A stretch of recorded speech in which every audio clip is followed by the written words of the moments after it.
It's been 26 years since the original Good Burger movie came out and went on to become the cult classic that it is. And after so many years of ifs, maybes, reunions, skits, and even that sequel book that came out not long after the movie called Good Burger to Go, we finally have Kenan and Kel coming back together to reprise their iconic roles as Dexter and Ed with the Paramount Plus streaming movie Good Burger 2. You know, it genuinely feels surreal that this movie even exists in the first place. But given the era that we are in and how well nostalgia plays to the masses, almost anything from the past is prime pickings for a comeback. We still didn't need Zoe 102, or at least what it turned out to be, but here we are in a world where that exists, but at least we also have Good Burger 2. Now, I'm not going into this movie expecting it to be a 10 out of 10 masterpiece because that's not what the first movie was. The first movie is cheesy, it's over the top, but it plays so well thanks to the powerhouse duo Kenan and Kel were in the 90s. So all I hope for is more of the same. I expect it to be ridiculous. I want it to still have that level of campiness the original had. To be anything more than that would take away what it was that made it so memorable, quotable, and nostalgic. But you know, I don't think I can do this video without finally getting a chance to taste what a good burger tastes like. I was never able to go to the pop-ups that happened for them in the past, but thanks to surprisingly of all places Arby's, a good burger meal exists. It comes with a Wagyu burger that has burger sauce on it, but I'll pretend it's Ed sauce from the movie, some fries, and of course a strawberry shake. So please excuse me for one moment. Good Burger, home of the Good Burger. Can I take your order? Yeah, can I get the Good Burger meal? Thank you.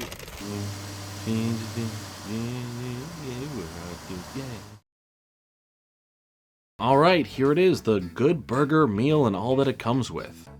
Let's give it a taste. Yeah, okay, yeah, that's a good burger. Well, that was fun, but I forgot that I'm lactose intolerant, so one more second. Whew, alright, now that that's out of the way, let's see what Good Burger 2 is all about. After the film welcomes us all back through a fun and joyous greeting with Ed that's full of music and callbacks through puppeteered food, we meet back up with Dexter, who seems to be up to his usual entrepreneurial ways and even found some perceived success with it. He has all the titles that you can think of given to him and all the credit for his business and gives none to his employees. He has a presentation that he is going to where he is showing off to his investors a product that prevents your house from catching fire, but this backfires and his wild idea doesn't work, leading to the investors pulling their funding and leaving him with nothing. He's evicted out of his office and he has nowhere else to turn but to head back home and meet up with his old pal Ed, then proceeds to literally get run into by Ed in the burger car. After reuniting and getting brought back to Good Burger, he ends up getting a job there once more as he tries to figure out how to financially get his life back together and hopefully have it be as fruitful as ever, seeing the opportunity through the company of Megacorp wanting to buy out Good Burger so they can franchise it all over the world with robots and automated machines running the place. With Ed now owning the joint, Dexter ends up convincing him to make a deal which would have been in favor of Ed and the employees, and very good in the favor for Dexter's pockets. But the deal wasn't what they were promised, and Good Burger as a whole is taken away from them and becomes this soulless new Mega Good Burger. Dexter and Ed must now figure out how they are going to take down Megacorp and save Good Burger. It's a simple enough premise that brings some fun modern ideas for our characters to play around with, and keep a lot of what worked in the original film. But can the formula that worked once work again? Let's dig into that. Smells good. How surreal it is, and how fun it is. Good Burger 2 has a lot of what made the first film so special in it. Kenan and Kel prove that they both still have great chemistry with each other, where Kenan plays the reactionary straight man to Kel's eccentric goofball antics and dialogue, and if it ain't broke, you don't fix it. Dexter's character in the film continues on the problems he had in the first, and that's boiled down to how he treats others in a way where he's always looking and trying to exploit them in ways that are favorable towards him, but not necessarily in a malicious way, more so in a bad friend type of way, or even in a family way, as he has not only taken advantage of his friends, but there's a whole plot point throughout the film about his sister wanting nothing to do with him after one of his entrepreneurial avenues scammed her out of her money, and he never made amends to that. Working at Good Burger is his niece, and she makes sure he doesn't forget that, as they also have an estranged relationship thanks to doing that to her mother. Ed, on the other hand, is still Ed. He has the same candor of nonsense when he speaks or interprets what others say as literal or plain just in the wrong ways, and on top of that, Ed has 7 7 kids now, and one of his kids gets a strong spotlight in the film that acts just like him, and I'll give it to the actor. He pulled off a pretty solid Ed impersonation throughout the film, and a character like this could easily run the risk of a gag happening too much where it's not that special anymore, or just plain annoying, but overall, it was a pretty fun addition that was used a lot, but essentially it was just an extension of Ed. The newer cast of employees at Good Burger end up playing a larger role in the film than the first film played with the characters in the story. In fact, some of them are set up for more than just cutaway jokes, giving them subtle traits or verbal details that come out to play later on in the film, giving them a purpose to be used as much as they were, which I appreciated. Dexter's niece plays similar to Dexter's love interest in the first movie, where she judges him for the type of guy he is to others and watches him as he begins to potentially use Ed like in the original film. Her character really helps Dexter in seeing how separated he is from his closest family, and isn't afraid to dish him with the harsh reality that he's built for himself. We get to see Dexter as this adult now who has continued to put himself first in his life, and just how lonely the world around him is when he has nothing. He has no friends or family that care about him because of the person he has always been. And while we explored this a bit in the first movie, this one shows how that has become more of a problem in his adult life. Ed was the only real person who liked him for him, and no matter what would always be there for him. When Dexter is at his lowest at the start of the film from losing everything, the thing that leads him back to Ed is the yo-yo Ed gave him in the first movie, which was a nice callback through a sentimental item. When the two are together, we do see that Dexter is genuinely happy to see Ed and be around him again for the most part, and I think that they navigated too much retreading of the first film by having them still feel close and not ruining where they were at the end of the first film. Sure, he mentions that they may not have seen each other in 5 years, 8 months, and 32 days. but it didn't make them strangers. But in that same breath, we do fall back into where we were at in the first film when Dexter tries to take advantage of Ed's kindness and friendship through his Ed sauce. When Dexter finds out that Ed now owns Good Burger, he starts turning the wheels in his brain back to focusing on dollar signs as he first tries to pitch his next money-making idea to him so Ed can invest, and Ed immediately is down to help because he views Dexter as his best friend. But when he brings up that he'll contribute $100-some out of his apparent millions now, Dexter easily gets persuaded by Megacorp's lawyer to convince Ed into signing over Good Burger to them so he can benefit the most out of the deal to be back on top. He frames this as something good for Ed to do, believing that the deal he was striking would allow Ed to keep being the owner of his Good Burger restaurant, the other employees would also get bonuses, and all would be good. But when the fine print of the contract isn't read, none of these promises would actually be true. Instead, Megacorp screwed them over, taking over all of Good Burger and firing all of the employees, removing Ed from ownership, and Dexter not getting his money for helping make the deal happen. Ed never wanted to do the deal. He made enough money over the years from owning the restaurant, and the success of his sauce brought that business. He just loves Good Burger. It's the only job he's had since he was 15, and he cares so much about it. He's happy with how things have been and declined so many high-dollar offers that came his way. He only went through with the sale since he believed Dexter was looking out for his best interests and trusts him. Dexter finally has to confront his own actions of how he's alienated his family and hurt his one true friend in this world, helping take away something he truly loved and was so passionate about. Without Good Burger in his life, Ed doesn't know what to do. So now it's not about the money or surviving in business, it's about righting his wrongs, taking responsibility for what he's done and being a good friend to someone who has always been a good friend to him. Megacorp is the ultimate enemy, and when Dexter gets Ed back on board to fight for Good Burger, they end up finding the real reason that Megacorp had flipped the deal on them and made it feel so personal. The ghost of Kurt and Mondo Burger from the first film live on through his sister, the one at the top of Megacorp who has wanted nothing but revenge on Good Burger, and more specifically Dexter and Ed, for ruining their family way back when they stopped Mondo Burger and Kurt ended up going to jail. She's been obsessed with the thought of not only taking down the restaurant, by turning it into something so cold and soulless by using the love of the taste of a Good Burger and Ed's sauce, making it a global franchise that has no employees. Just a bunch of automated machines with robot versions of Ed that lack the ridiculousness of Ed, his mistakes and actions. All of that gone with the result of things being as perfect and flawless as possible, resulting in potential billions for this new Mega Good Burger franchise and the personal demise of Dexter and Ed as they watch it all happen. You gotta watch Good Burger 2. It's gonna be amazing.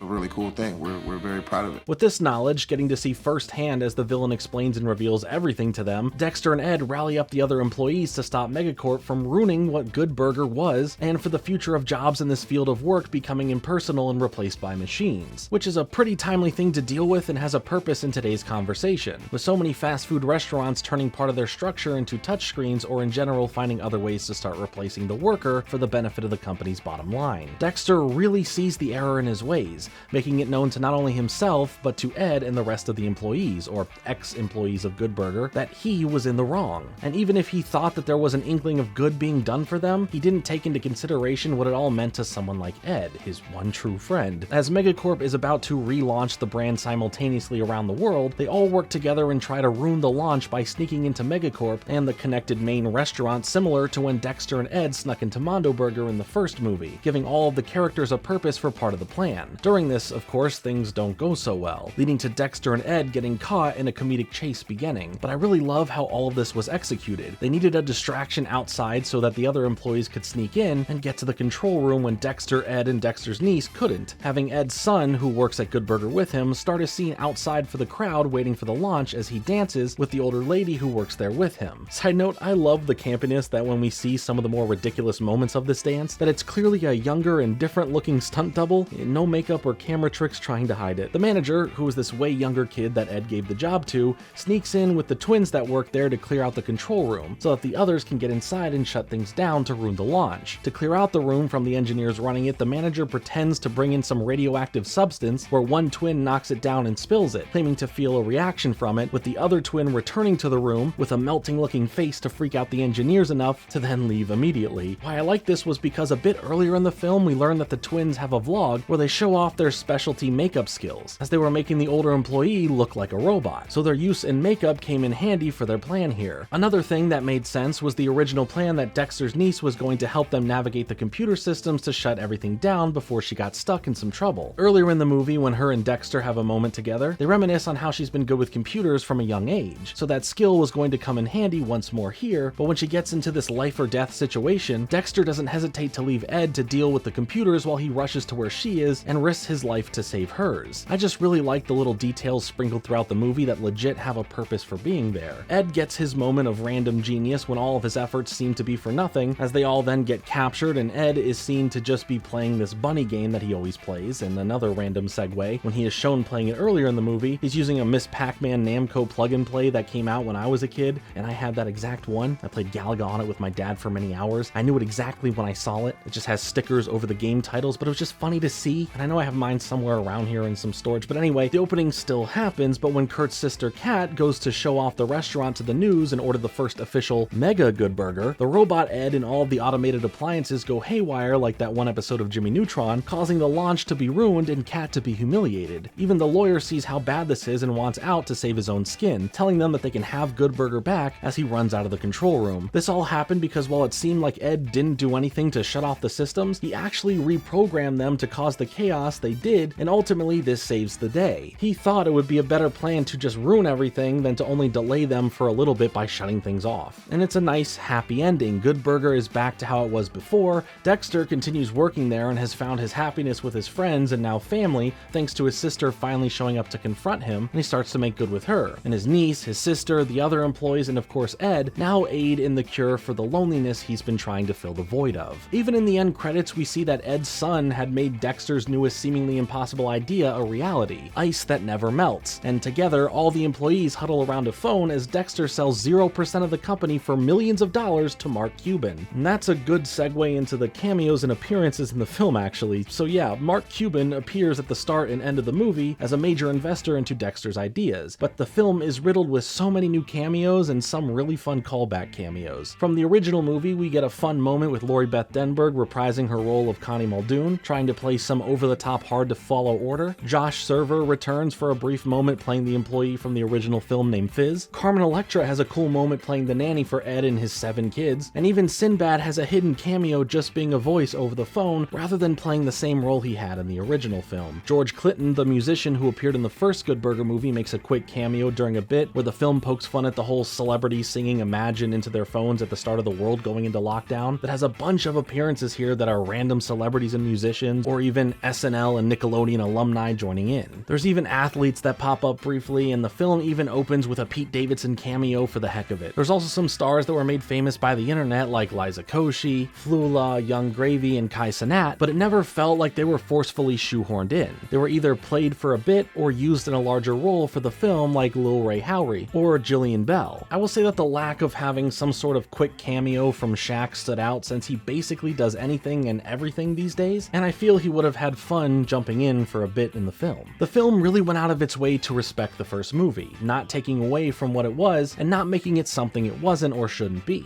It's the same level of comedy delivered perfectly by the main leads of Kenan and Kel, still having that perfect chemistry with each other that lends to the comedic timing or reactions to situations they are put in. It melts my heart to see them back together and having so much fun making this film a reality for all the fans that grew up with Good Burger. From everyone on screen to everyone working behind the camera, they all felt like they cared about what they were making. Nothing about this feels like a cash grab that plays to a certain demographic's nostalgia. I did notice some pretty blatant product placement with stuff like Pop Chips, DoorDash, Doritos, etc., but the movie has that still made on the cheaper side feel, and if getting this movie required getting those product placements, then so be it. It's fine. It wasn't egregious, it was just noticeable. There are several bits in the movie that did have me laughing out loud, but even if I wasn't laughing, the smile on my face from start to finish made the movie so special to experience. I don't think it will have that memorable factor the original one has, but as a companion to the legacy Good Burger does have, and in also being a sequel so many years later, the film nails what it set out for, and lets you feel like you did when you first watched the original. It has undeniable charm, and it's a great example of a beloved thing from the past coming back decades later and just absolutely nailing the mark. It's not a 10 out of 10 masterpiece, it's not this big event, it's a fun small movie that has fan service to call back to the original,